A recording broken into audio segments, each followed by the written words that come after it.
में एक प्रचलन बहुत ज़ोर शोर से चल रहा है। यदि आप किसी भी परिवार को बर्बाद करना चाहते हैं तो उस परिवार के एक सदस्य को अपने साथ मिलाकर आप पूरे परिवार का नाश कर सकते हैं।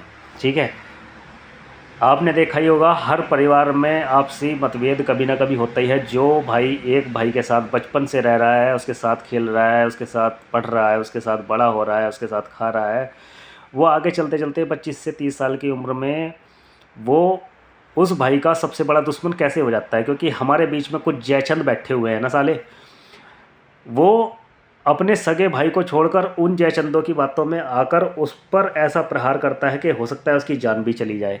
अभी हाल ही का किस्सा हमारे सामने आया, उसी पर मेरा मन किया कि आपको वीडियो के माध्यम से बताया जाए और समझाया जाए। मेरा मोरल ये नहीं है कि आपके माइंड में किसी भी तरह की निगेटिविटी जाए।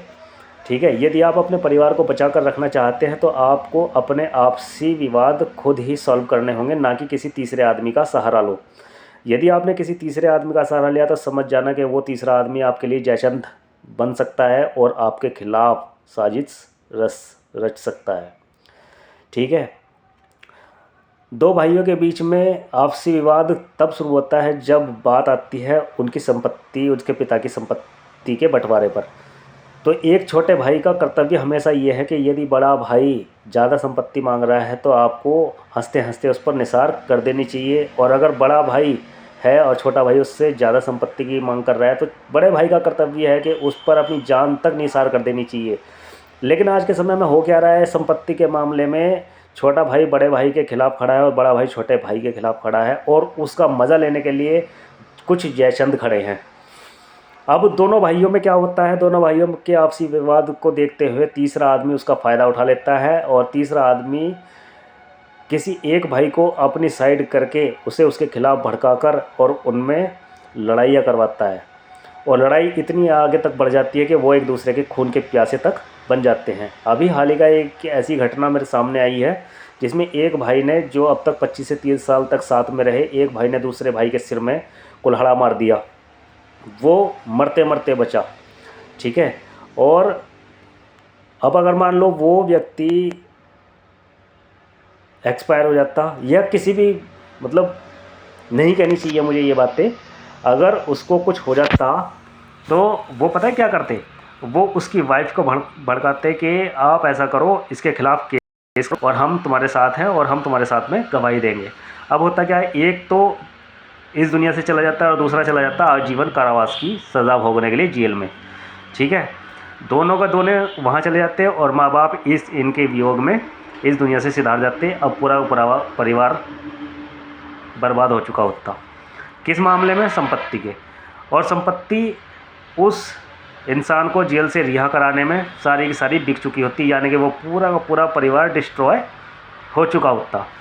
तो किसी और की बातों में आकर अपने भाई के साथ कभी भी विवाद मत करो। यदि आपका भाई आपसे थोड़ी संपत्ति ज़्यादा मांग रहा है तो दे दो उसको, क्योंकि आपने, ये तो आपके पिता का कर्तव्य बनता है कि भाई आपके पिता ने आपको जीवन दिया है तो उनका अधिकार है कि आपको बराबर बराबर करके दी जाए। बट अगर ऐसा भी नहीं है तो आप, आज के समय में हर कोई समझदार है, यदि आप बड़े भाई हैं तो आप छोटे भाई को समझो, और छोटे भाई हैं तो बड़े भाई को समझो।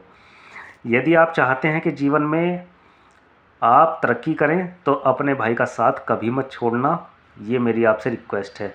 ठीक है, और जयचंदों के मामले में फंसकर, क्योंकि आजकल हर परिवार में एक ऐसा है जो अपना सगे भाई की बात को सुनना पसंद नहीं करता और तीसरे बाहर वाले आदमी की बात को सुनकर अपने भाई के साथ विवाद करता है, उसकी जान का भूखा बना बैठा है, उसके खून का प्यासा बना बैठा है। ठीक है, तो मेरी आपसे यही अपील है, यदि आप अपना परिवार बचाना चाहते हैं तो तीसरे आदमी को अपने मामलों में इंटरफेयर करने मत दो। आपका जो भी मैटर है उसे खुद ही सॉर्ट आउट करो, आप उसको खुद सॉल्व करो, और ये आपकी तरक्की का एक रास्ता है। अगर आप अपने भाई के साथ मिलकर रहेंगे, साथ में हर विचार विमर्श करेंगे, आगे की तैयारियां करेंगे, तो कोई जयचंद या कोई भी आपका बाल विवाह नहीं कर सकता। लेकिन अगर आप इनकी बातों में आ गए, आपने इनको एक भी मौका दे दिया तो ये आपका पूरा परिवार नाश कर देंगे, आपका पूरे परिवार का सत्यानाश कर देंगे। ठीक है, तो मैं आपसे बार बार यही अपील कर रहा हूँ। और हाँ, यदि आप मेरे चैनल पर नए हैं तो प्लीज़ चैनल को सब्सक्राइब कर दें। और यदि आपको फाइनेंशियल एजुकेशन पर जानकारी चाहिए तो आप मुझे कांटेक्ट कर सकते हैं। और यदि आप प्रॉपर्टी में निवेश करने का सोच रहे हैं तो आप सीधा मुझसे संपर्क कर सकते हैं। मेरा कॉन्टैक्ट नंबर है 9627493121। और सबसे बड़ी चीज़ ये है कि मेहनत करते रहो, सीखते रहो और आगे बढ़ते रहो। और अपने भाई को अपने से ज़्यादा चाह कर रखो, क्योंकि वो एक अनमोल वस्तु है जो इस संसार में केवल कुछ समय के लिए आपके साथ में है। आगे चल के पता नहीं होगा कौन आपका भाई है, कौन आपका पिता है। तो संपत्ति के मामले में तो अपने भाई के साथ कभी भी विवाद ना करो, ठीक है। यदि वीडियो अच्छा लगा हो तो प्लीज़ कमेंट करना, शेयर करना। Thank you.